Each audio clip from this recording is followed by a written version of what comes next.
Me and Mark worked together on some podcast stuff early on, and I never really launched anything from that. I did a little bit of everything for a long time. So I'm an IT guy by trade.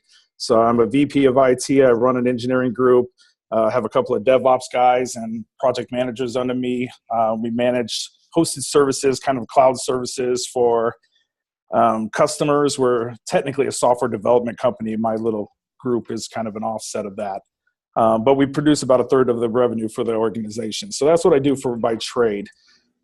Outside of that, there's a couple of things I do. One, I've been working on some coaching program for other men within IT and using some of the stuff that I've learned and the disconnect that I had as an IT individual and trying to reestablish that connection with your family and reality.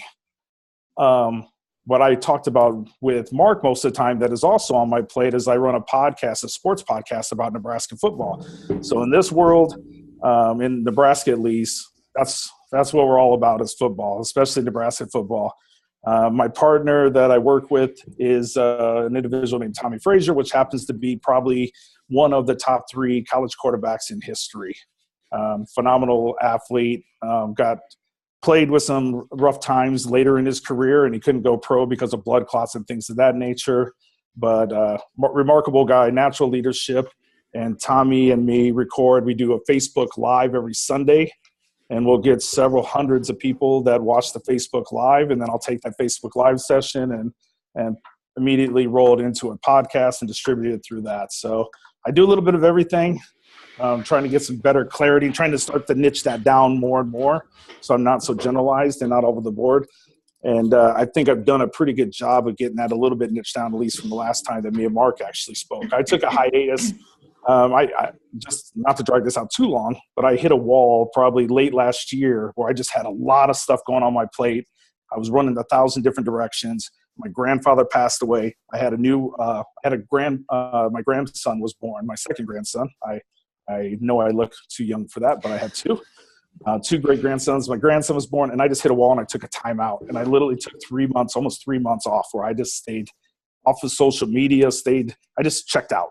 And just took some time to get some clarity and spend time with family and just try to figure out what's important in my life and who do I want to serve. Not what product do I want to launch, not what do I want to create, but who do I want to serve. And I didn't have that when I worked with Mark last time. I wasn't really clear about who I wanted to serve, and that caused a lot of confusion for me. And so every week I'd go back to Mark and be like, here's what I think. And it was every 2 weeks it was like, okay, let's start over, because I just didn't have that clarity. So anyway, that's me. Thank you, man. I'm glad you're back. I think the 3 months worked and just cleared the head a little bit. So I'm glad you did that, man. I think you needed it, and I'm pleased that you were able to take the time to do that. So that's good. Thank you very much. So what we'll do then, I'm going to do 10 minutes going around and doing basically wins, basically a very short win challenge from the last week, the accountability on last week's things that you were going to get done, and then just really checking in on last week's task. So last week, Dan, we got everyone to do a few drafts of their XYZ statement, which is I help this person do this thing so that this outcome can be achieved. So we'll go around and review 10 minutes each. I'm going to put the timer on, and then Felicia, we're going to dig into your 30 minutes focus session, deep focus session. So we'll get rocking. So Daryl, I am going to come to you first, sir. I'm going to give you 10 minutes, hit the starter button. Give us the win. Give us a challenge first of all. What's the win been and what's the challenge been? The wins are the challenge, but I've got 5 of the 6 podcasts done that I wanted to get done. Not real happy with number 5 because I did it last night about 10:30 at night, and it really came through on the recording. So I wasn't really. I'm happy with it. I'm going to have to redo it. I got the intro to my show created by MRC, which they did a good job. I just wrote a quick script that would be interchangeable between all 3 shows. So that was good. I've been coaching an individual that's just getting started out in their career with IT, or trying to anyway, and helping them find their path, and how to get started, get experience, get some training under them. The quickest, best way for them to get on board and get a job. So that's been the wins. The challenges, obviously I didn't get all 6 done. The website's not quite ready for launch. I wanted to launch on the 1st. I'm having to go out of town tomorrow I say out of town, to the panhandle of Oklahoma. It's kind of like Nebraska. And when I have a family member's turning 104, so I have to go out there and spend a weekend celebrating her birthday. Wow. Yeah. So it's, I'm not going to be able to launch on the 1st. So that's what I'm really disappointed about. Okay. No problem. So, well, look, positives. You've got life's kicked in, and you've had a couple of days slippage on that one, but you've got most of the episodes done that you said you were going to get done. You've got the intro done, and obviously you've got some travel coming up. It is Easter week coming up as well, so you get the shorter week, I guess. So no, well done on that. I think that's really great progress. And okay, let's talk now then about, that's the accountability wrap. You've done a really good session on that one. Let's talk through the XYZ statements now. So you'd put 3 more refined drafts into Slack. How did you feel doing that? How did that feel getting that done? What was that like going through that? Well, yeah, I've done this a number of times since November, and it keeps changing a bit. I didn't have that third one identified until just recently. That's something you helped me with. So it was, I kept wondering, what am I missing? What am I missing? And I think I just read it a little bit closer. Your help, I guess the other day or yesterday, helped out to kind of bring it together. Oh, you mean I need to finish it? But the sentence like, where am I taking you? What's your success going to be after you go through this? So it was kind of a small aha moment for me to help me out to get to where I'm at right now. I still feel like it needs a little bit more tweaking. But it's been good to be able to separate. As you can see, they're all kind of basically they follow each other, just in different areas of their career, and so they're modeled after each other, just like the shows are going to be modeled after each other at different levels. So it's kind of made that clear for me, and the motivations for each avatar are a bit different, right? That's something that came real clear to me through this process. And do you want to just jump in there, Dan, and just a quick reminder for Felicia and Sarah as well. Do you want to kind of give just 30 seconds on, okay, here's why there's 3 avatars and a little bit of background of what each one of them is? I'm just thinking that might be helpful, because most people have got the 1 or the 2, but 3 is always interesting. Right. So I'm an IT guy, and of course, my brand is the IT career guy. What I wanted to do, what I started out wanting to do, is just help IT leaders transition from a technical position into a leadership position, and help. And through circumstance, I started helping the younger crowd, or people trying to transition into the IT industry, whether it's from a different career or just getting started out. So my first 2 avatars are the newbie, if you will, getting started in IT, and then the leader, the new leader, how to make that change and transition, learn what's expected of them, and how to, the buddy from buddy to boss kind of syndrome. The number 3, to, I guess, wrap it up for the entire life cycle of the career field, is going into business for yourself. Transitioning from the employment stage in IT to going out as a consultant or starting up your own lifestyle business. So those are the 3 avatars. I found it's a pretty good workload having all 3, and having a full-time job myself. It's pretty challenging, but I'm starting to figure out what times I need to be doing this. Mornings definitely for me are best to record. And at this point, I'm not going to worry about who I bother in the morning at 5 o'clock. That's when I'm the most energetic. So I go work out and then do a podcast while I'm still feeling really good. That way my voice and everything else is strong and energetic.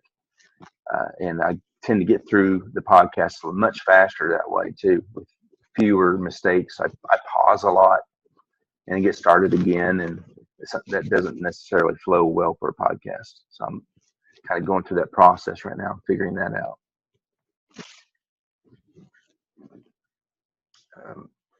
Challenge is just getting everything done. you know, Alexa's just kicked my ass. I must have said something that sounded like Alexa, which I totally didn't. This thing's taking over.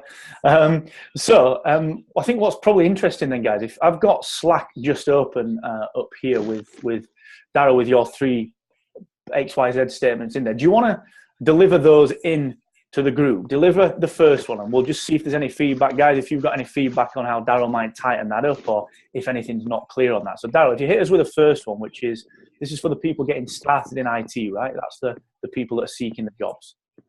Right. Yeah. I help disappointed and dejected IT job seekers who are struggling to gain the skills and experience necessary to start their IT career, get the job they've always wanted, blowing away the competition and earning top dollar. Perfect. So it feels quite clear. It feels quite clear. I help disappointed and dejected IT job seekers who are struggling to gain the skills and experience necessary to start their IT career, to get the job they've always wanted, blow away the competition, and earn top dollar. Any thoughts on that? Felicia, you're a linguistics kind of lady, and how does that feel? Does it seem clear to you?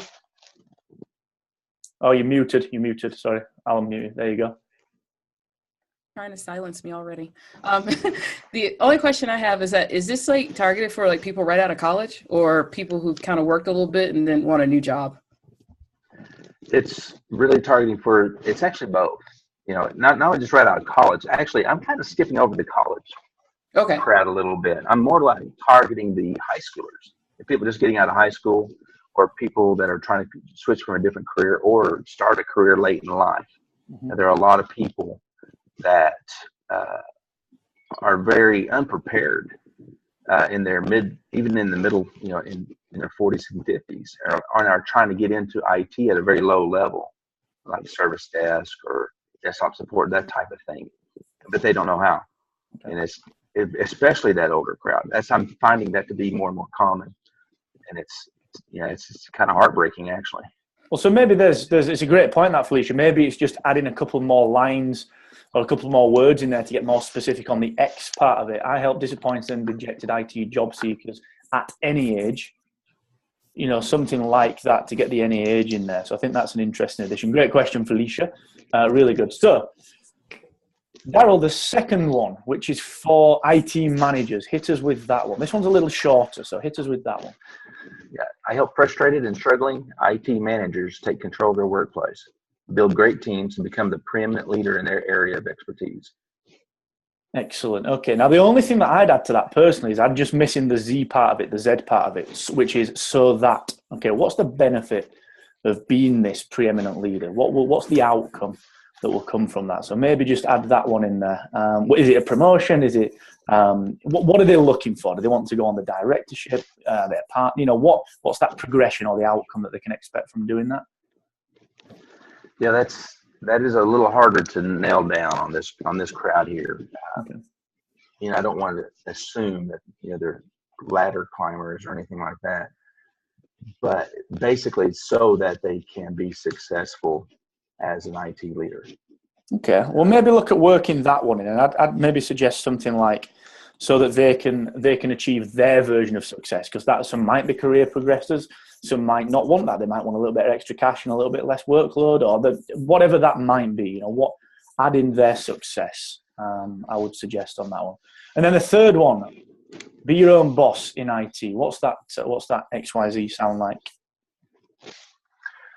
I help dissatisfied and hungry techpreneurs who are stuck working for the other guy build a successful lifestyle business based on their experience and knowledge, allowing them to live the life they've always dreamed about. I like that one. I like that. It certainly plays to the aspirations of people. And Dan, I'm going to throw that one to you as well. These are people that they've gone as far as they want inside a business. How does that feel for you, that third one? I don't know. I'm trying to run it through my head. I mean, it sounded good. I'm a little different. I always look for specifics, right? I'm always looking for more specifics, and I don't know what that means or how that fits into just an avatar statement. But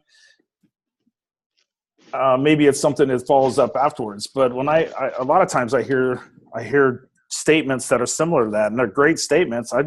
For me, if that's the only statement I'm hearing, I'm still trying to correlate to something. I'm trying to correlate that to something specific that I know kind of reflects to me, that, you know, that ties to me. And I don't know if that would tie to me.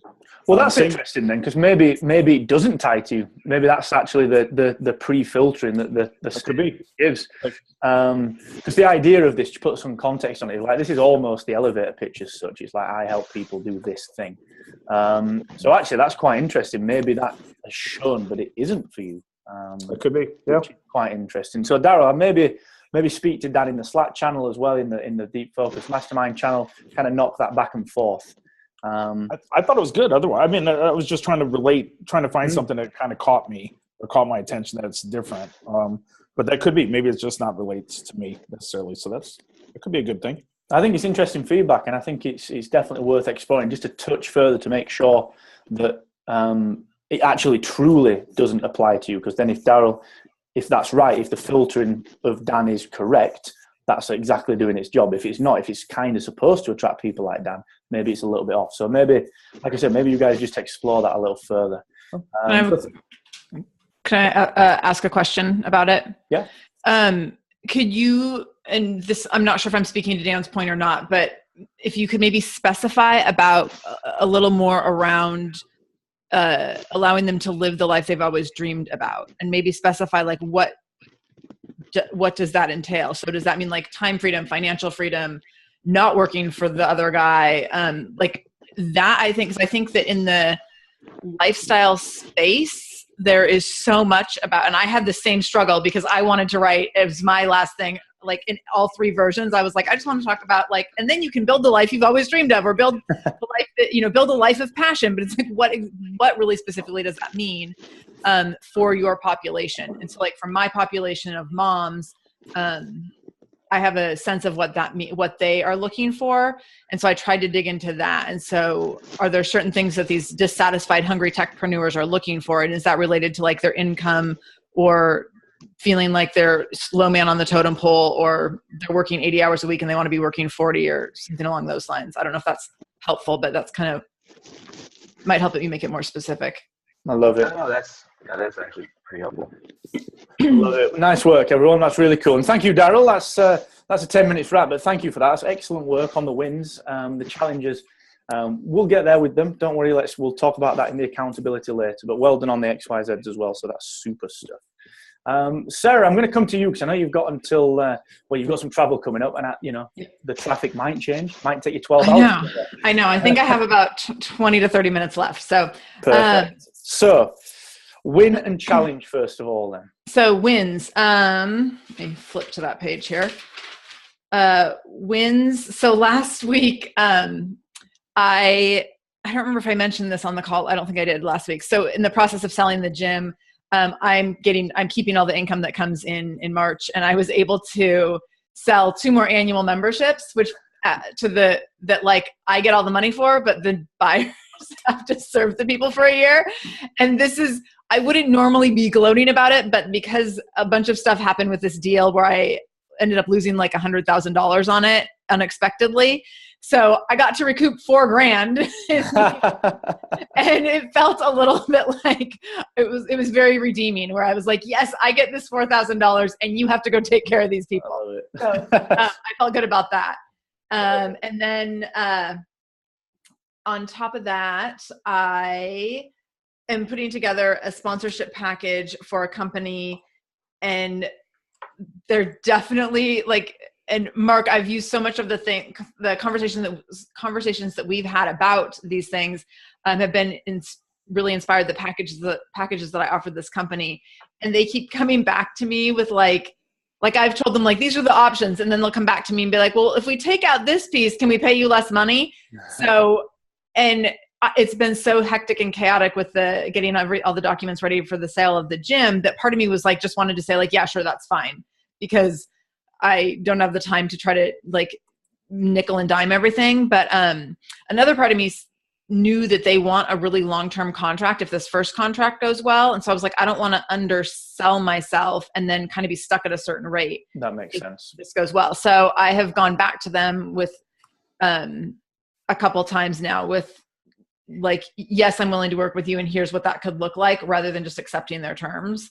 So I don't know. I mean, at this point, I might just make them angry and they might just walk away. But it's been really good practice for me because I'm usually a people pleaser where I'm just like, oh, sure, like that's good enough. And it's better to get, like my offer to them was a $5,000 package and they tried to bring it down to $4,000.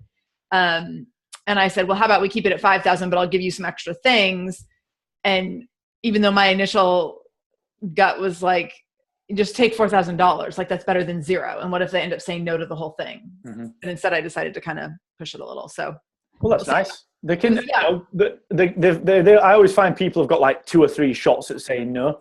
Mm-hmm. So I wouldn't worry too much about like that. If they're going to say no, they'll say no the second or third time. And then you start the negotiation process. Yeah. It's rarely a flat no. So well done on that. I think that's really good. And what's the challenge then? Is that back to the gym? The challenge, I mean, so the challenge has been, I just have so much mental headspace wrapped up in this gym stuff that it's been hard for me to focus on the business stuff around the podcast. And I think my challenge right now is I had this idea that I've been sitting on for the last month or two about building out this membership site as soon as the gym sale is done and going and really digging into that. And that was what I did for my homework for this week, was like laying out kind of what I want that to look like. And I've had some good conversations with people and I felt like I had a good sense of where I wanted to go with it. And then I was on a call yesterday with Carrie Wilkerson and she was basically told me I shouldn't do that plan at all. And so now I'm like, crap. And I think she had some really valid points, but she's like, I think you're playing small with your plan. And she's like, instead of doing a membership site for, $15, $20 a month, she's like, I think you should just go straight into coaching packages of like $5,000 to $7,000. And I hadn't even thought about that. And that feels like way more risky and scary and hard. And so that's my challenge right now. Like that I woke up thinking about this morning was those are really different directions. Do I go for this like easy sell that I feel like it would be so easy for me to promote, but I'm getting like $15 at a time? Or do I go into this really uncomfortable place of like big packages? And those are working with really different target markets as well. So, and that was another challenge that she talked to me about, is like working on redefining my avatar a little bit, which was perfect timing based on our homework for you. So do you want me to just go into that piece then? Because that's kind of... Yeah, we'll do that. And what I'm going to do is actually, because I've just realized that obviously with you shooting off later, you've got to leave early. I'm going to actually bring, before we dive into your deep focus, Felicia, in a while, I'm going to bring the takeaway and the homework forward. So we'll do this bit of the avatar. And then I'm going to bring, it does tie into this. So yes, let's do your XYZs and we'll see how we get on with that. And then we'll move on to that bit first. So hit me. What was the statement?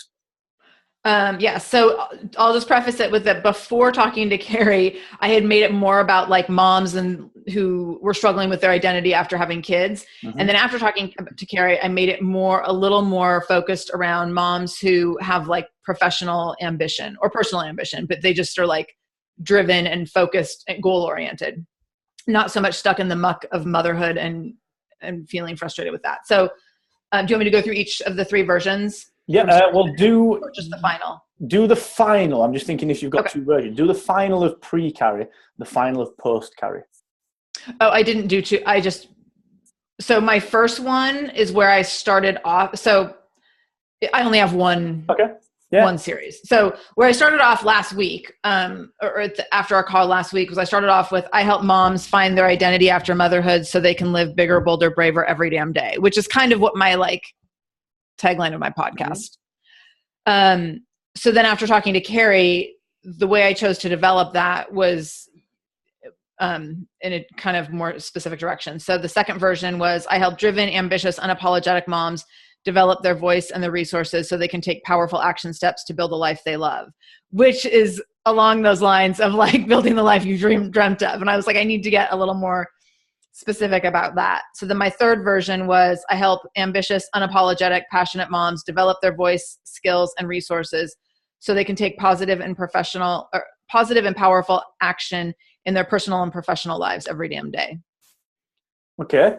I like that. And I think, did you do a next version? Did you do a deeper version than that one? No. I feel like there's a bit of bridging between the 2. The second one is more specific, but less outcome driven. which is interesting. Okay. So I think doing a little work around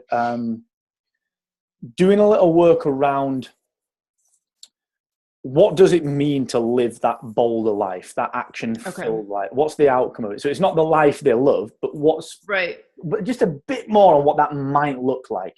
Does it give them more time? Does it give them more willingness? Does it give them more ability? Does it give them, what does it actually give them? Because I can see the second one being more specific, but then it just trails a little bit at the end there in terms of the outcome. Okay. So that's good. I like that. So maybe spend a little time reworking that. Once your headspace is cleared with the gym, spend a little bit of time reworking that. So I'm going to put that down as a task, is to just do that last third version. If you don't mind putting that in Slack, so we can all just kind of review and get a feel for where it is. Okay, so excellent. And we'll talk about, I think once your headspace is cleared again with the gym, let's talk about actually where we want to be with the products and what we're going to sell. That's something that I'm going to talk about in a second anyway. So really good work on that. That's really good. And your only accountability for last week was sell the gym, which was literally get rid of the gym, which is coming today. Which was supposed to happen on Friday. Exactly, but that's fine. We've got that today. Yeah. We can roll that one. And then do the framework of the membership, which we'll talk about. I think there's a different conversation to have on that one then. Okay. So cool. So we're coming up to 10 minutes at there. You've got about 16 seconds left. So I'm going to stick a pin in that one. Okay. Just throw something else at you guys. And this is the first question to this. Does anyone have any issues sharing what they would like to earn from this particular business with the group? Not what they are earning, but what they would like to earn. Does anyone, just stick your hand up now if you've got a problem sharing that kind of info? For us as individuals, what we want to earn? Personally through this business, so the Shameless Mom Academy, not what we're earning now, not what we're charging for specifics, but what we want to earn in a year or in 2 years, some goals. Does anyone have any problem sharing revenue goals? No? Good. Okay. Because that's the homework. That's the homework. The homework is 2 very simple things. Figure out what you want to sell. Actually 3. I'm going to add one more into this one because I think it's pertinent. I'm going to bring it forward a little bit. What you feel like right now you want to sell. And there's no right or wrong. There might be 10 of these potentials. There might be 1. There might be 50. Just anything that you think you could possibly maybe want to sell. That's number 1. The second thing, put together how much time per week you want to be spending on this, on the project, on the business. But again, there's no right or wrong. You might only want to spend 5 hours on it. You might want to spend 80. Wouldn't have thought so. And then the third thing, how much money per year do you want to be able to make from this business? Selling the things that you said you're going to sell and spending the time on it that you said you're going to spend. So what are you going to sell? Or what could you potentially sell? How much time per week do you want to spend on this? And what annual revenue do you want this to bring in? So do that for next week. Sarah, the reason I brought that forward and that you're not watching it on the replay or putting it in Slack is because what you've mentioned there is that, okay, we could do this thing or we could do this thing. One's low ticket, one's high ticket. But ultimately, one's this amount of time, one's this amount of time, one's this amount of people that I can fulfill, and one is this amount of people that I can fulfill. And there might be other things that come out of that. So by answering those 3 questions, we get a really clear picture of here's where my brain's at now. And then in 6 months or 3 months or 12 months, we can look back and say, well, look, here's what we thought we might be able to sell. Here's the time that we said we wanted to spend on it. Are these decisions we're making now staying true to that? And has this changed? Or, what's changed? Where do we need to be? So get those 3 things done. That's the task and the takeaway and the homework for next week. So I'll stick that in Slack once we've finished. I'll write it down on the Slack group and we can get that done. So Sarah, thank you very much. That's beautiful. Thank you. Excellent stuff. Now, anytime you need to shoot, just feel free. We'll not think you've fallen out with us. But best of luck with the gym sale. Hope it goes really well today. Thank you. Love it. So, Dan, I'm going to come to you, sir, and then Felicia, we're going to do yours and your deep focus in one go. So, Dan, I know it's the first session and we didn't really catch up from last week, but give us really any wins that you feel that you've had. Give us any challenges that you've had, and then let's talk really about where your head's at with your avatar and what you're going to be doing moving forward. Let's kind of do a bit of a live XYZ job on this one. Great. On the spot. On the spot. I know you like it. Well, wins, I don't know, I'm alive. I'm here. I'm life's good, so those are wins. Business is good. Day-to-day operations is good. I have 3 individuals that I have in a coaching pod and a small coaching group I've been working with. We just entered week number 5, and that has been going very good. In fact, it started off a little rocky because this is my first group that I've started working with in this fashion. I've coached, within the organization, I've coached, individuals in my teams and things of that nature and more on the career path. But in the way I'm doing it now, it's a little bit different. So this is my first group, week 5. Things are going well. It's actually improved week over week. We've started to have some breakthroughs. People are now, if I'm behind on posting something that I said I'd get posted, even 2 minutes, they're on me about it. So they're looking forward to it a little bit more. So things of that nature have been really good. On the podcast side, which is probably something I won't talk about as much, we've taken a little bit of a hiatus. We're not in football season right now, so that's allowed me to have some space to focus on some of the things I really want to get focused on. And challenges, oh my God, challenges, I don't even know. Challenges really comes around for a long time. It's been clarity to me. I've been chasing clarity. I've been chasing this dream of clarity for a long time. And which I think I have better now than I've ever had. But challenges wise, it's just, really it's decluttering. Many of you guys might have gone through this, but when you first start out going through things like this, and when I was working with Mark even previously, I had a million different courses I was enrolled in. I had this coach or that coach, and I had all these different things, and everybody's talking, telling me a different message. And one of the things I've done more recently, and it's not really a challenge, but one of the biggest challenges is me not to allow myself to start re-engaging in all these different programs and courses. And because I have a natural desire to just chase the shiny object or just to learn, right? I want to read another book. I want to take another course. I want to watch the next YouTube video. And I allow myself to sedate through that, right? Because I'm going to learn a little bit more and I'll get to that project tomorrow. I'll get to that launch tomorrow. I'll get to whatever tomorrow. And then tomorrow, something else will pop up I'm interested in. I'm like, ooh, if I learn this, I can make this even better. And in my head, I got this dream of something that's just, ridiculously great experience and product. But on paper or in reality, it's garbage because I've spent all my time sedating through learning. So the biggest challenge today for me is really to stop all the learning, to declutter everything. And what I was telling Mark, even when I reached back out to him, is I've kind of detached from all the other things, and I've started to eliminating all these courses and programs. And I'm like, I just want to get focused and work with Mark and work with you guys and just get my clarity down, get what I'm going to do on paper and execute. So execution is my challenge, I guess. And at the end of the day, that's my long-winded answer. Good, man. No, that's good. It's nice to get an update on that one. So I'm going to ask you quite a direct one then. All right. What are you doing and for who? What am I doing and for who? So really what I'm doing is I am working with, so I have 3 people I said I'm working with right now today. I am working with individuals that are within the IT space. I can relate to people in IT space. We can talk the same shop. We understand each other much better. That is the person that I can socialize with very easily or get, kind of connect with very easily. But I'm focused more specifically on men, and specifically men that are fathers or dads.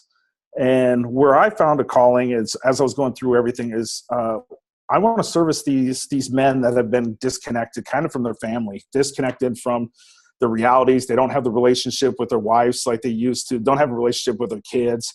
I was in a place where, for many years, it was kind of almost awkward for me to hug my daughter because she was in her teen years, and I allowed this distance to grow between us. And that's ridiculous. And I've overcome that, and we have a great relationship today, and I hug her every time I see her and can't wait to spend time with her. But I think most guys in IT I shouldn't generalize. I won't say most guys, but a lot of individuals, especially men in IT, have a tendency to get so wrapped up. First of all, we all love IT. That's what pulls us in. It's the building, it's the challenges, it's the solving of problems. And then most of us, at least on the infrastructure side of the house, we're very, our minds are very logical. So we can understand and see components and chase problems, say, okay, I know how to execute on this, or I know how to chase the problem down the line and find the answer. And we get so wrapped up in that it becomes our world. And then to find a chance to relax, we turn to video games or IM or chat or Slack. And we just live this world online. And so what I'm done is working with these individuals to try to help connect them, like remove them from being connected online so much and start to get connected again with their families. And it's done through, my process is just daily disciplines, is finding, core actions that you execute on every day, every single day, no matter what. And you put yourself in a good place where you feel empowered, and you're passing along the gratitude and appreciation to people like your wife and the kids. And you start to rekindle those connections, and you focus on date nights and activities with the kids and things of that nature. So that's my scoop. Good, man. Good. Well, I'm going to assign you the task then. You've got a bit of catch up, only 1 week, which is good. So I'm going to ask you to take all of that then. And the next bit of homework is do the same XYZ statement that everyone's done. And the way that we structured it last week was do the first version, which normally people stop at, then do the second version and make it more specific. So get really specific on the X and the Y and the Z. I help X do Y so that Z can happen, the outcome. And then do a third version, which is even deeper. So really specific, really specific, really specific. There's no length limit on this. It's just to be very clear on what you're trying to do, who you're helping, what outcomes they can expect from just working with you or consuming your content or buying your thing. So that's you've got an extra task for this week. And then if you drop that in Slack by, I'd say before next week's session, that's going to be really useful. So does that sound all right? I know it's a bit of extra work, but no, I don't mind. I'm good. Good. I love it, man. Well, thank you very much. Good. You do seem a lot clearer as well. So that's awesome. Nice. Yeah, I was all over the board previously. Yeah, that's good though. You had the Tommy stuff going on, and that's on hiatus now. You know where that fits into the big picture, and it wasn't as clear cut as it might look like it was now. So no, it's good. Well played. Really good. Cool. Okay, so we'll wrap that one there then. I'll sort of come back to you next week on the XYZ stuff, and then we'll come back to the accountability for you later. So thank you, man. Really good. Felicia, you are up. Hello. Hi. I'm going to give you the two for one, because it's your deep focus today, and it's obviously the win, the challenges. So give us a quick skinny on the win and the challenge, and then we'll go into your XYZ statement. So what's the win and challenge? All right. So the wins from last week, as I actually spoke in Nottingham, so you know that. I do. So that went very well, and I got a very good review from that. So I love that. Good. I figured out what I wanted to do when I grow up. That's good. And we'll talk about that later. I did a birthday coaching special. I actually got 4 people that jumped on it, and I only offered it for like 1 day. So that was good. I landed 2 more speaking engagements, and I was asked to do an article in a magazine here in Denver. So those are some wins. That's a good week. Yeah, it was a good week. The challenges, probably just getting some sleep this week because I'm a little tired.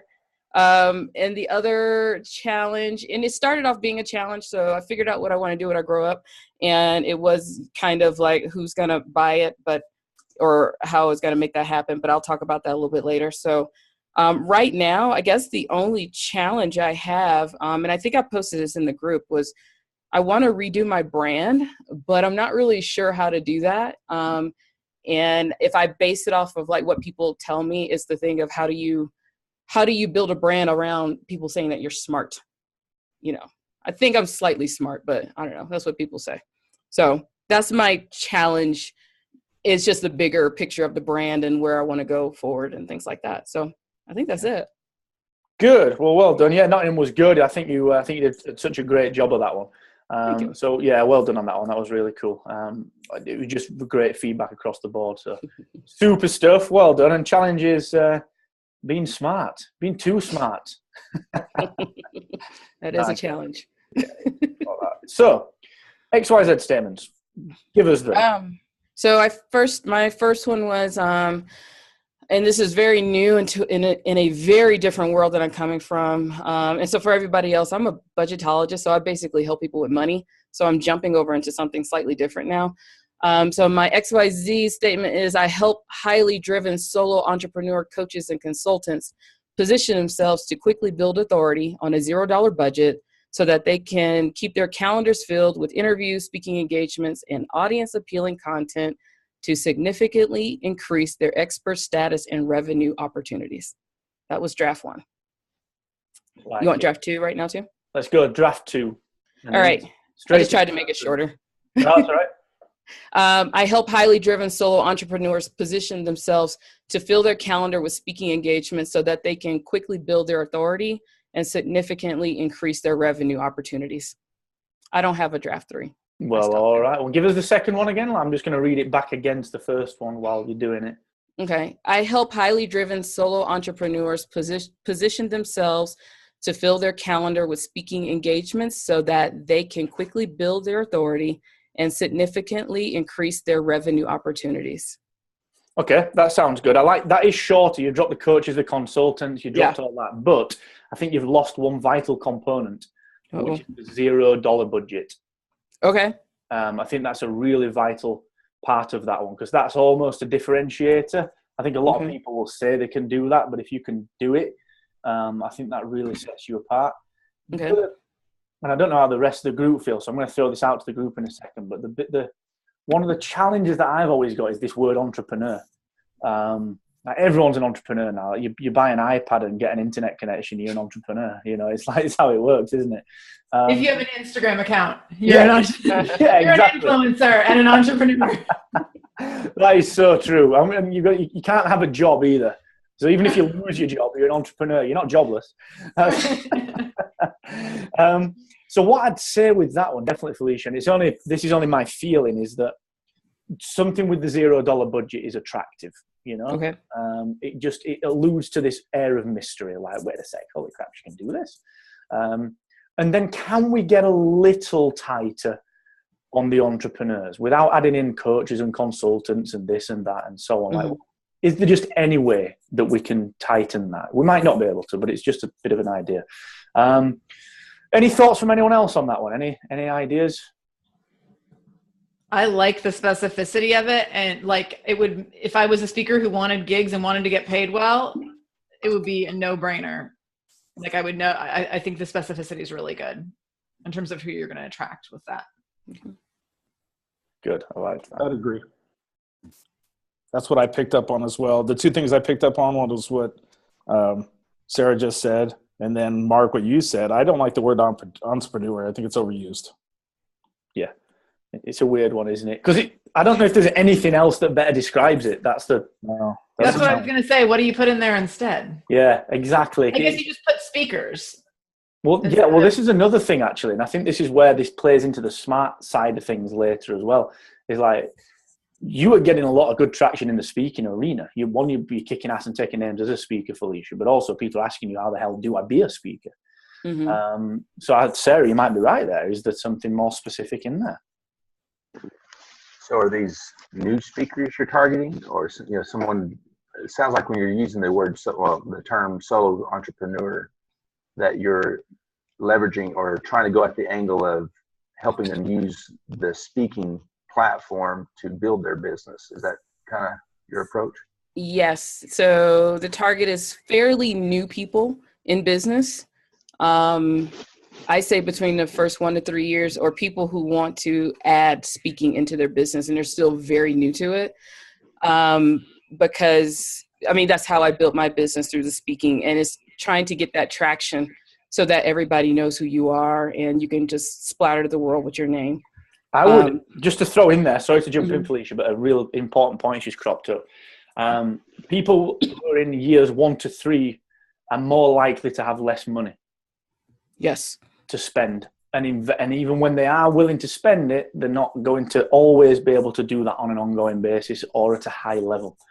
The people who are, and that's a broad generalization. That's not always the case, but you tend to have to fight a little bit harder for that investment and convince people. Similar to what Sarah, you're going through with the sponsor, you know, they're always wanting to kind of, okay, we'll knock that corner off and bring the price down. It's just how it works. I love the angle personally. Again, I'm going to throw this out to the floor as well, but I personally really feel that adding speaking to an existing business or creating some kind of personal brand alongside a business through speaking, but very specifically through speaking. People are doing personal brand all over the place. If you can say it's something about building your profile by adding speaking to an already successful business, that feels to me personally like an opportunity. Sarah, adios. Good luck. Hope it goes really well. Thank you. Bye. Bye-bye. So, yeah, sorry, Felicia. So that's just something to toy around with. Like, where's the money in that, you know? Where's the money likely to come from? Okay. And I guess, you know, I don't know if I'm fighting back now, but the only thing that I have noticed, and this is just from doing the money stuff over time, is that the people that I have been around, I'm not worried about the money because they magically make it appear when they really want it to happen. That's interesting. Well, the thing is, you know the market. You've been out there and done that. Yeah. So maybe it's just something to be mindful of, keeping an eye on. You're like, who is converting? What type of people are converting? Yeah. And I've just looked back through the accountability from last week. You had a goal of 3 conversions. You got 4. So that's cool. Well, technically, I wanted the conversions to be for this new thing, but I hadn't figured out. It literally came to me the day before, so I wasn't really sure how to get out there. So I changed my accountability. I changed what I wanted to do. Okay. I'm actually going to send out letters in the mail to 50 people that I know because this is a new switch. So I'm going to tell them. But what inadvertently happened over the last 2 days, I just slightly mentioned it on my live stream. So I have 4 people that contacted me already about this. So I talked to them today. So I guess I kind of did it, but differently. That's good though. Kind of did it as long as there's the cash rolling in from it. That works well. Yes. Yeah. So well done. I get that now. Well done. That's really cool. So accountability is good. XYZ statement, it feels good. It feels solid. Like I said, I'd just play around with those bits that Daryl, Dan, and I mentioned. Nothing major, but I would certainly add in the 0 budget. I think that's a very intriguing offer. So I would certainly look at that one. So cool. All right. So let's look at your deep focus stuff then. We talked about the smart brand. You talked about figuring out what you want to be when you grow up. Let's now do 30 minutes where we all come together and really help you to kind of define this and really kind of flesh it out a little bit more. So what do you want to be when you grow up? Let's get that one out of the way. Where do you want to be? Tell us a little bit about that. Well, the biggest thing is I just want to travel. That's all. That's the reason why I started my business. And even for Daryl, I was a computer scientist and a systems engineer. So I just hated my job and it sucked the soul out of me. That's why I left. I just wanted to travel the world. And so when I started the business, that was the initial thing. And the coach that I worked with said, nobody will ever pay me to teach them how to travel the world. And maybe because I was so new, but, and so I eventually started going down this thing of talking about business, finances and things like that, which I love talking about money, but I really don't like coaching people on it. And I don't like doing CFO work. It's just way too spreadsheety for me. And it's not as much fun. I like talking about it. So I'm fine with that. And so while I was over in London, I just realized I like traveling. I like being on airplanes. And I needed to build the business around that somehow, some kind of way. And what I figured out, I just told myself, like, all right, suck it up and just do this. Because I never wanted to really offer a service because I'm not the most organized person. My brain goes in 12 different places. But I realized that I get so many people who ask me how to get speaking gigs. And it comes so easy to me. I can do this in my sleep. And I think because of my background, I was a researcher and I know how to just go and keep digging and digging and digging till I find what I want. And then the cool thing about speaking, I like it. I'm not a center stage person. I only did it because it was how to build a business. I think I like the challenge of being able to get somebody to say yes to me, and then I'm good. And so it just comes so easily to me. So I figure it's time to actually offer that to people. I don't want to pitch. I'm not an assistant. I'm not a PR person. I just know how to go out and dig through all the muck and create a list of speaking opportunities. And that's podcast interviews, live streams, whatever, because that's kind of what I did. I did whatever I needed to do so that everybody would know my name. And that's kind of how I started this. I literally, on my own list, I have a list of like 185 organizations that are all looking for speakers, and I can do this within like an hour. That it just comes fast. So I want to offer this to people because I've offered the speaking class last year. I did it twice this year, and it's a really good class. I got a lot of good feedback, and I literally just taught people how I did it. But what I've noticed is that nobody's doing it because they always say they just don't have the time to do it. So I figured I would come in and offer the service, and I will do it for them because I can do it on my phone and I can do it on an airplane. See? And I think that's it. Well, that plays nicely into your personal goals of wanting to travel more and do a lot of that sort of stuff. So I like that one. So I'm going to throw into the mix. How does this smart play into it? Like, smart's over here. Getting speaking gigs is over here. You don't need to be smart to speak. You just need to be eloquent and funny and have a little bit of knowledge in one thing. It's not a prerequisite as such. So how does this tie to this? Well, and I just trying to figure out what my brand is. And I've listened to you, and, everybody says your brand is what people say when you leave the room. I like to think that I'm fun, but nobody says that initially about me, unless you get to know me, I guess. But what I get a lot of, and it was cropping up a lot over the last few months, is that a lot of people say I'm very intimidating because I come across very serious about what I'm doing with anything. And the first thing they always say, you're very smart and you're very focused with what you're doing. So I'm just assuming if that is what people are saying, maybe I should build a brand around it somehow, some way, and kind of play into it when it comes to being able to do the research and being able to just kind of go find these speaking gigs and all these different opportunities. So that's kind of what I was thinking. I really don't know what my brand is at this moment. So that's the challenge, I guess. That's interesting. So guys, Daryl, Dan, you two are guys who have done well in your industry, both in IT actually, which is quite nice. Both moved up, you're doing the thing, and you're trying to help people now do their own thing. There will be a point at some time in the future where doing some kind of, whether it's podcast interviews where you're the guest, speaking on stage, video interviews, whatever, will be a part probably of your publicity schedule. There will be a point, or you'll get approached for it. How would you value what Felicia can do in terms of researching, and then Felicia kind of knocking that back to you and bringing that around to these two guys? What outcomes would they get from working with you? So Daryl and Dan, what would you want from this kind of service? What would you feel would be useful to help propel you forward? Well, I'll let Daryl. Daryl, do you want to go first? Well, I can. It doesn't matter. From last week, everybody knows that speaking is something I want to get into, right? Something I've been training on for the last year, getting out of my own shell to help build my business, to build my awareness, right? Awareness of me and what I do. How valuable would that be to me? It'd be extremely valuable, saving me time. I'm doing my podcast. I'm building a business. I actually have a full-time job, and I have grandkids and everything else that's taking up time in my life. Having someone, I hate to say an agent, because that's more, right? It's a lot more than just someone getting gigs. It's someone that's going out and actually helping build the story, right, for the speeches even. So that would save me a ton of time.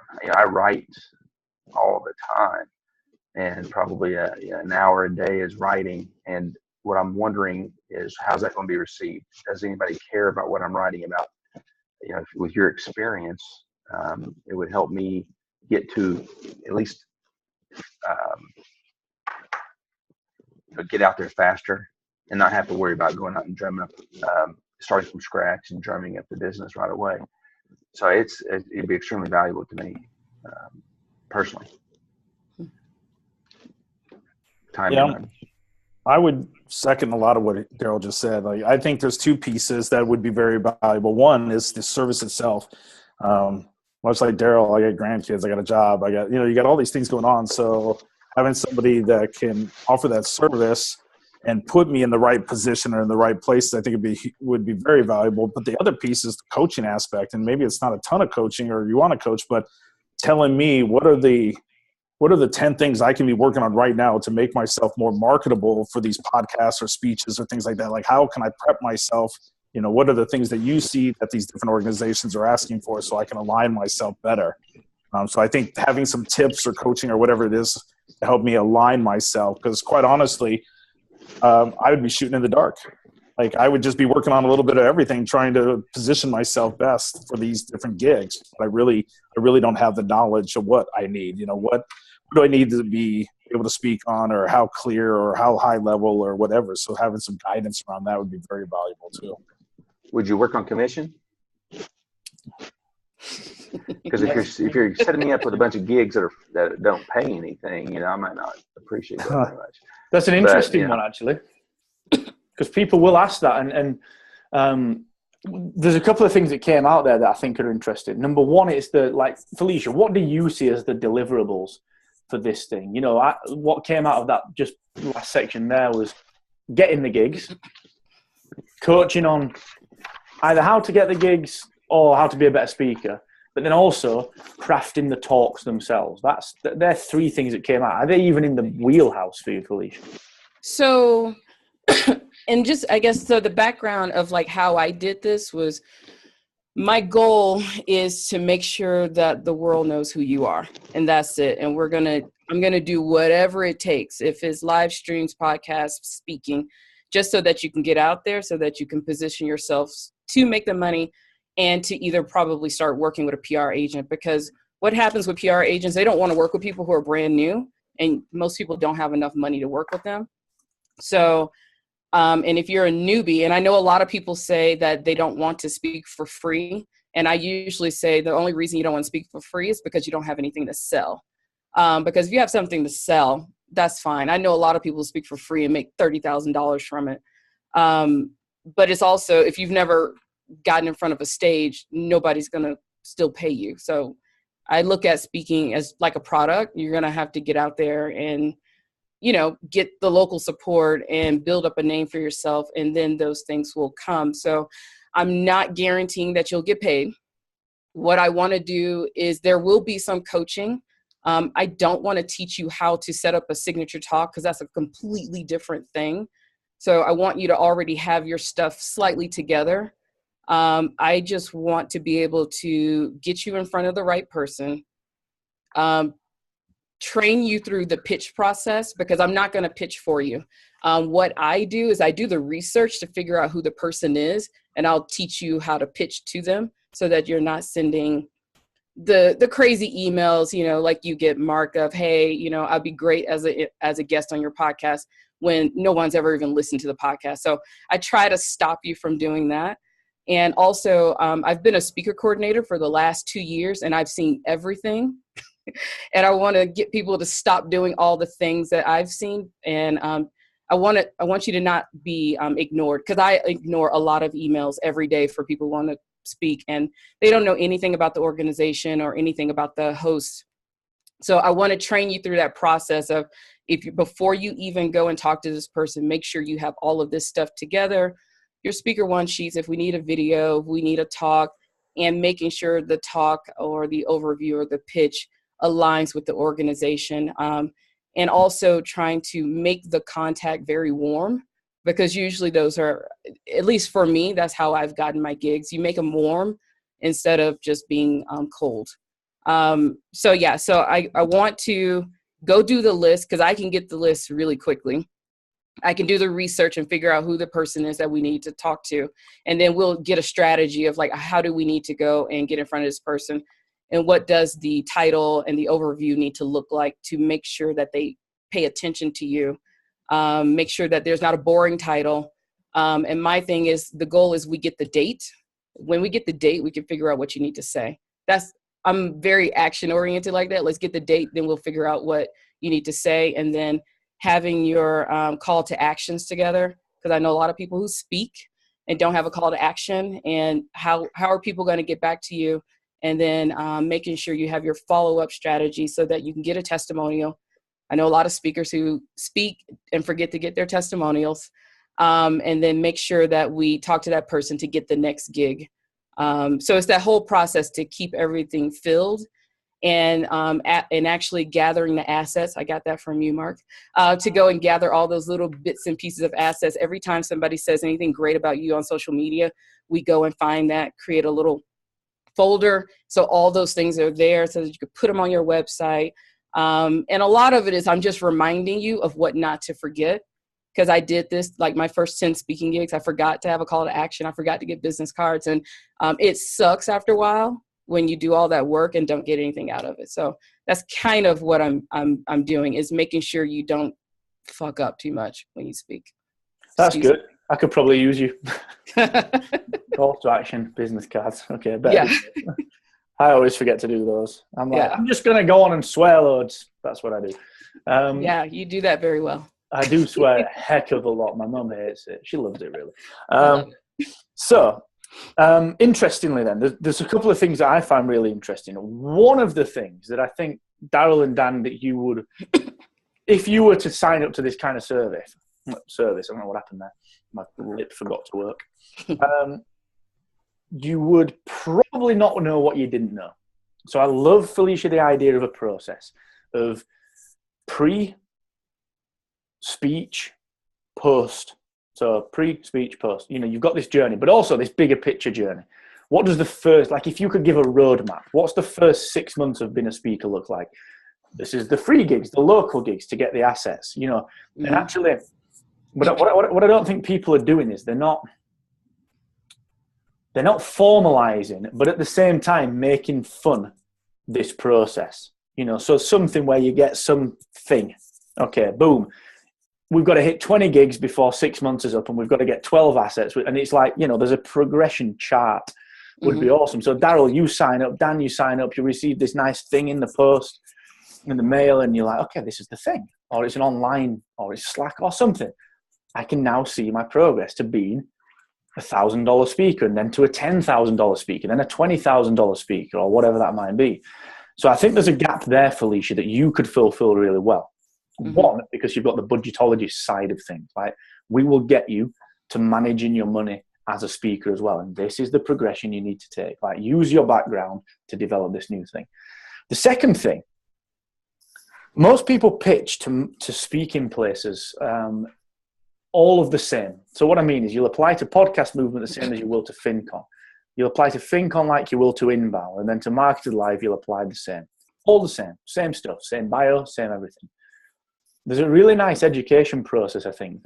So, for example, Dan and Daryl, if you needed speaking gigs at, Dan, I'm going to use you as an example. You want to talk at some kind of Lewis Howes event, you know, male masculinity, that sort of a masculinity style event. You know, you pitch to that very differently than you would to talking to a load of vets that were fathers and just leaving the service. Same outcome, better relationships. Different pitch, different talk. Felicia, I think you see how to understand what the speaking event organizers want and be able to tailor the pitch to that. It's like a tender for a piece of work. You know what it's like if you tender for stuff. All you're doing is saying, they want this stuff. Here's me telling them exactly what they want. So Daryl, I mean, you're actually a really wonderful example because you've got 3 avatars. You could do 3 speaking gigs, all talking to the different avatar. Total knowledge, but different pictures. So Felicia, I think that could really be interesting. Well, yeah, and that's kind of what I do. And I mean, I have a large reject list, but I get to the point where I know how to do the research. I actually do the same talk all the time. I just change up the title so I can get there. And then I'm able to kind of fill out the audience and then, mix match words and things like that. But it's the same talk, but it's just, the goal is to get the yes. Mm-hmm. And then when we get the yes, we can work on what you need to say. And I've been very good at that. I don't know. I guess I can brag. I've been very good at that. And I actually want to coach you through the process so that you can be a good speaker, because some speakers are horrible. And if you're a good person to work with, they'll call you again. Kind of like not being difficult and not being a diva. And because the thing is, and I know the speaking for free thing is just, but when you're able to get on somebody's stage that is a coach, and if they sell you, you don't have to worry about making money, because they'll sell you faster. You just need to be a good person. And it really is just kind of being friends with people and being easy to work with, so that they can always call you back, so that when you do start asking for bigger things, they'll say yes to you. So it is a process in that. But yeah, it's the research to make sure that you're not sending pitches to people for podcast interviews when they don't interview people. I think that's stupid. I hate that. Because you didn't read. And that gives the first sign that you didn't even listen to the podcast. So I want to stop all that kind of stuff. Yeah. I like that. I've just realized that my mic was not set to this mic. Totally pointless. Oh. But fine. Now it is. Hello. I've just made a few notes on that because I think it's quite interesting. And the last bit you said about podcasting, I get pitched so many guests, and you guys are going to get pitched this. And Dan, if you roll a podcast into this new business, not wanting to focus on podcasting too much, but I think there's a gap in the market somewhere. People are being just battered about as interviewees on podcasts. They assume now, because people like John, I love the guy, but I think he's disrupted the market a little bit and distorted it. Like, everyone believes now if you're going to do a business podcast, it has to be an interview one. Mm-hmm. I've had 2 requests today. Can I be an interview on your show? We love the show. I'm like, if you loved it that much, you'd know that it wasn't an interview show. Exactly. So, but if someone came in and took control and said, do you know what? Actually, we're going to pitch Matt the idea that we know you're not an interview show, but what about if we recorded a 7-minute guest takeover? I'd be like, well, wait a sec. This is actually a pretty good idea. Mm-hmm. And so if you could add some initiative to, like, take this interview valet thing and just take it onto steroids somehow and do it better, I think that would work really, really well. So that's just a throwaway thought that popped up as you said podcasting. So Dan and Daryl, just to throw that back to you guys, having heard what Felicia can potentially do, how she can help guys like us do more speaking, open up a speaking career. Any thoughts? Anywhere that you think, do you know what, that didn't make sense, or I'm not sure of the value in that, or any positives that came out of that? Well, for me, I think the end result, after thinking through it, I think it's fantastic having the assistants to be able to tailor the pitches. Now, on the opposite side, though, when she was first talking through it, in my head right away, I was like, holy shit, like there's a lot more work associated, and I want to outsource some of this work. So I don't want somebody necessarily just to make a checklist for me and say, here's all the work you have to do on top of the existing work. So I think there's a little scare there at the beginning when you were talking about it. I was a little more scared and nervous, like, oh. So, but after we talked through it, I realized, really what we were talking about, and I thought, oh, okay, that is a very valuable service. But I think the wording can be taken wrong, where it sounds like, holy shit, like that's going to put more work on top of my already, full plate, and I don't know how I could possibly do that. So when I guess there was the definition, and then there was context. And once we put the context around it, it made complete sense to me. But without the context, I was like, whoa, I don't know if I'd want that. I will say this, and because it's so new, I haven't figured out all of it. The way I approach things, that it will be some work on you, because I'm going to have to toss a lot back at you. But I also want to teach you how we need to set a day aside each week to focus on this. Because I meet so many people who say they want to be speakers, but they don't want to do the work to go out to get the gigs or to prep for it. So that is a component of it, is, you're going to have to do some work, because I'm not a PR person and I'm not going to do it for you. So yeah, if you don't give me the overviews for your talk, I'm not going to make them up for you. If you don't do the avatar, I'm not going to do it. So yeah, it's a hard one. I think it made sense once the context was there. I was like, oh, I see why I need to do the work, and it makes total sense. Yeah. Without the context, I was like, ooh, it just sounds like a lot of work, and I'm still doing, Yeah. But it made sense afterwards. Yeah. Okay, cool. Thank you. I think as well, just thinking about that a little bit further, Dan, I think you make a great point. And Felicia, there was actually a bit of a, it just didn't seem to match. Like Dan was worried about the time. And then you came back with, okay, look, there's going to need to be a day a week that you need to put into this. I get that. There needs to be a day a week. But Dan, I get the fact that actually, holy shit, if someone comes and sells this thing and says, you need to, one, give me money and a day of the week, all you'll say is, I'm too busy for this thing now. So maybe that's a potential barrier, Felicia. So I think that's definitely worth thinking about. Is it needs doing, but we've got to think around stuff. So I'll give you the example of podcast websites. Design needs doing. That is it. Design needs doing, but we don't have to go buy the platform, do the design, launch the website. We can preload. So we give you some amazing looking designs, and then we teach you this stuff over here so that when you are ready, you can come back and redesign. So it doesn't have to be like a straight through path. So it might be just worth thinking, how can you, I talked about the corridor piece on my talk at Nottingham, where to get the yes, which is right at the end of a corridor, you've got to guide people down this corridor. And at each side are other doors and other people screaming for their attention and putting barriers up and putting walls up. We've got to be able to bat all of those off and get them to the yes. So how would we get over that? I agree we need to do the day's work, but how could we mitigate that a little bit? That might be something to think about, Felicia. I do have a question. What if I only want to work with people who want it bad enough? Because if you're already telling me that you don't have the time and it's too scary, it's too much work, you're probably not somebody I want to work with. And this is just me, I know my personality. It's like, if we're going to do it, we're going to do it. And I do know that there's some people who will say, well, that's just adding more work. And to be honest, part of me says that you probably don't want it bad enough, and it's not ready. You're not ready for it yet. Yeah. Because I do know some speakers that are just like hell bent on getting out there, and they will do whatever. The two people that I talked to yesterday, they are just like, I'll do whatever it takes. And I guess I'm kind of playing into those people, like the ones who like, I really want it bad, and they're already doing it. Because adding that level of speaking, it is very disruptive to a business. And if you do have like 1,200 things going on, I do tell people, like, if you got other things going on, then you don't need to tackle this right now, because it gets in the way and you have to focus on it. Because I think of the speaking like a product in your business. And if you want it to be a product that's going to work for you, you're going to have to pay attention to it. So I don't know if I'm wrong with wanting to only work with people. I guess that's why I said highly driven. Well, it's hard. Being honest, I agree wholeheartedly with that. But I think then that becomes a juxtaposition against your avatar and your XYZ statement.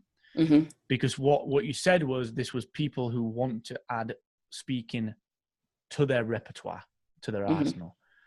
They're not, you've said those two guys that are speakers, they are speakers. They've done the transition. So do you help people with the transition, or do you help people once they've made the transition?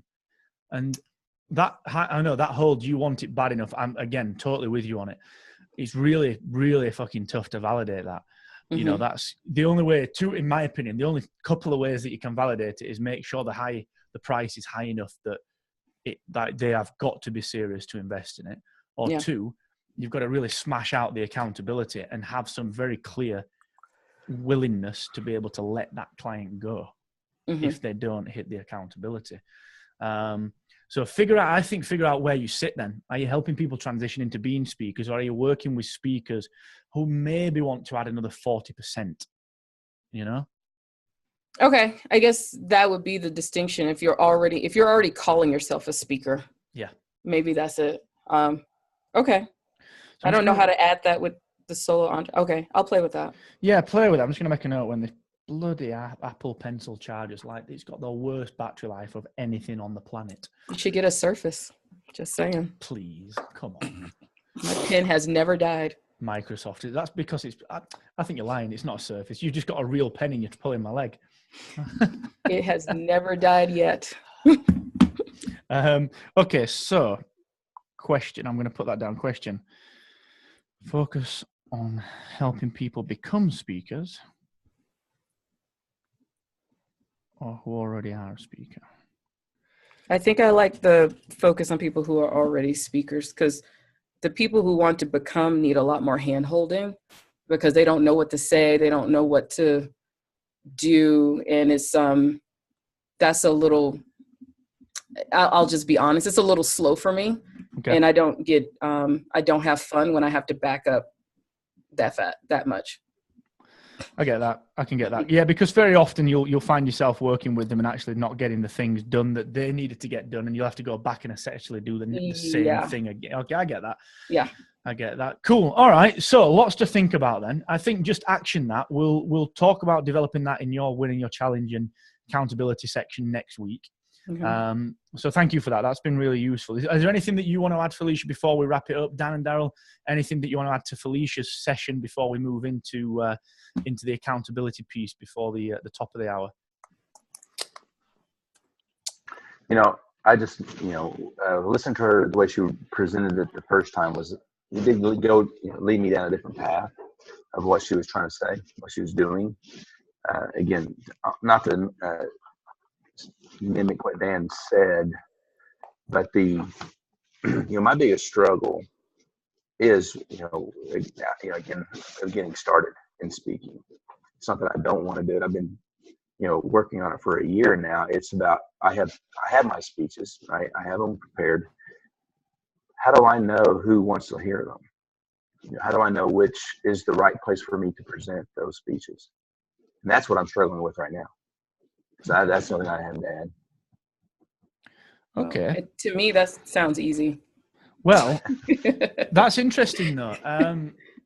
That's not to say that you only sell one thing. There's, back to the task, which we'll come to in a second. There are always different product tiers. There's always the Surface that's got more memory and that's got a bigger screen.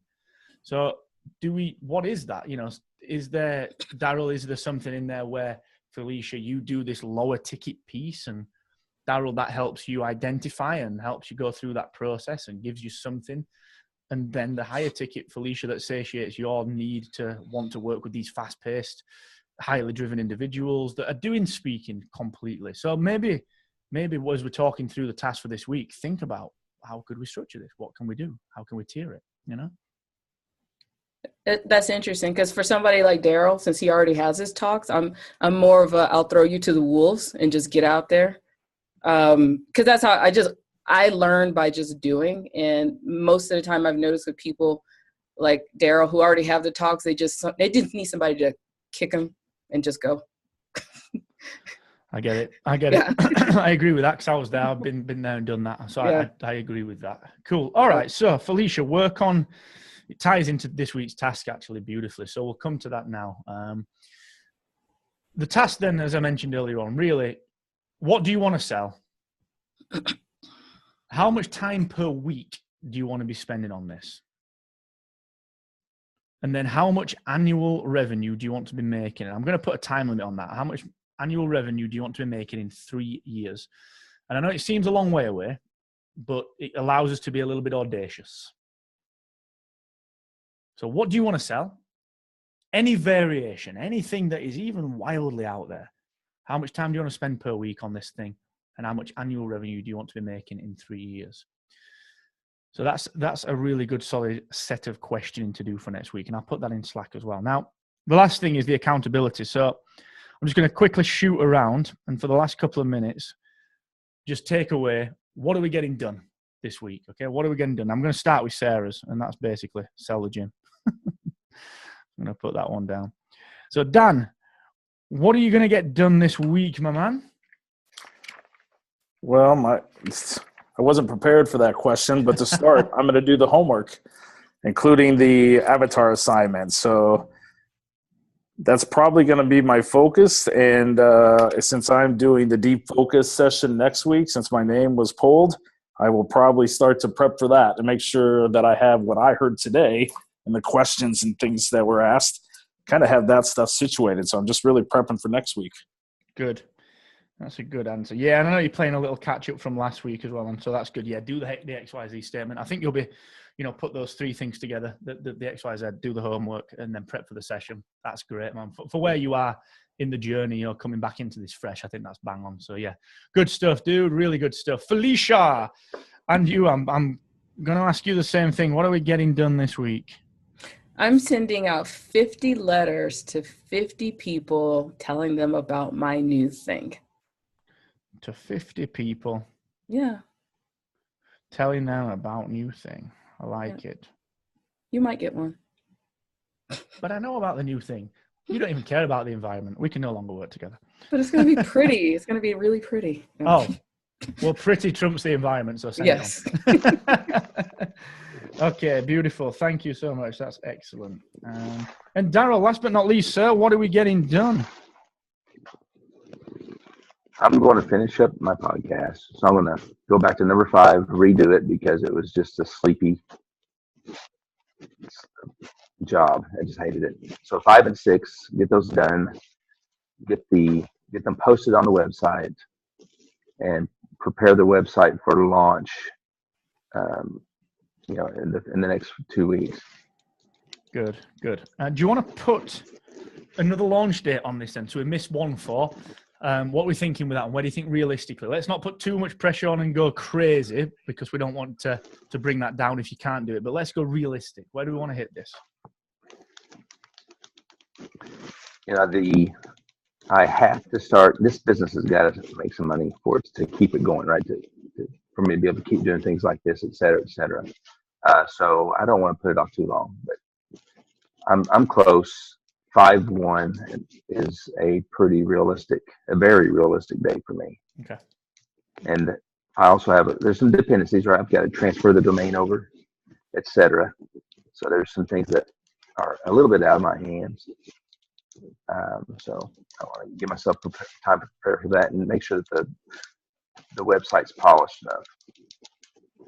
Good. Excellent stuff. Well, that's wonderful. So well done. Yeah, I think that's a really good goal. And I think, if you can do it by 5/1, that's super.